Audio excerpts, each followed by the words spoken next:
கர்த்தருடைய பரிசுத்த நாமத்துக்கு ஸ்தோத்திரம் உண்டாவதாக. எசேக்கியேல் தீர்க்கதரிசி புத்தகம் 3வது அதிகாரம் அதனுடைய 3வது வார்த்தையிலே நாம் இப்படி வாசிக்கிறோம்.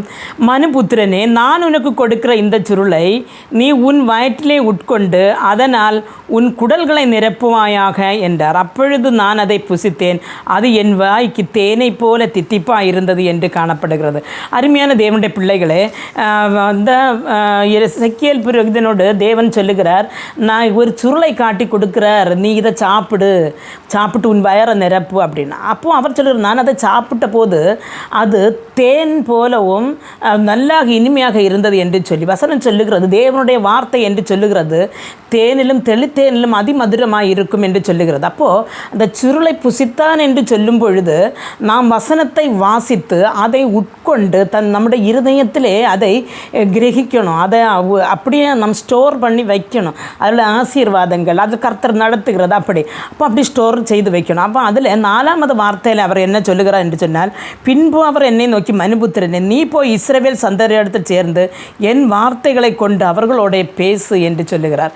அப்போது முதல்ல அவர் சொன்னது என்ன, அந்த சுருளை புசித்து வயரை நிரப்பிட்டு பின்பு இஸ்ரவேல் புத்திரர்களோட போய் நீ அதை பேசு அப்படின்னு.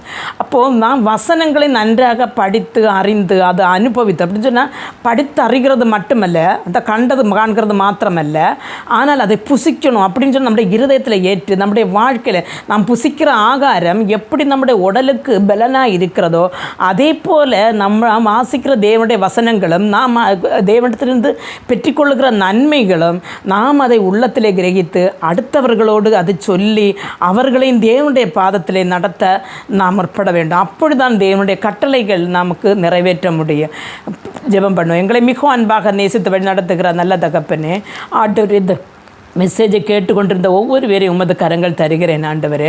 அப்பா, எசேக்கியேல் தீர்க்கதரிசி ஆண்டவரே, அப்பா அந்த ஒரு வசனத்தை புசித்து அந்த சுருளை புசித்து ஆண்டவரே அதை ஆண்டவரப்பா ரசித்து புசித்து வயிற்றில் உட்கொண்டு அதுக்கு பிறகு போய் அநேகரோடு ஆண்டவரப்பா தேவனுடைய வசனத்தை பற்றி பேசினது போல இந்த நாட்களில் அதிகமாக ஆழத்தில் இறங்கி தேவனுடைய வசனங்களை கற்றுக்கொள்ளவும் அதனுடைய ஆவிக்குரிய உண்மைகளை அறிந்து கொள்ளவும் ஆண்டவரே தேசமெங்கும் போய் உமக்கு சாட்சிகளாக இருக்கவும் உமது பிள்ளைகளுக்கு கிருபை தாருங்க ஆண்டவரே. இயேசு கிறிஸ்துவின் நாமத்தில் ஜெபிக்கும்போது ஜெபத்தை கேட்டு பழுதாரஞ்சு உள்ள தகப்பனே, ஆமேன்.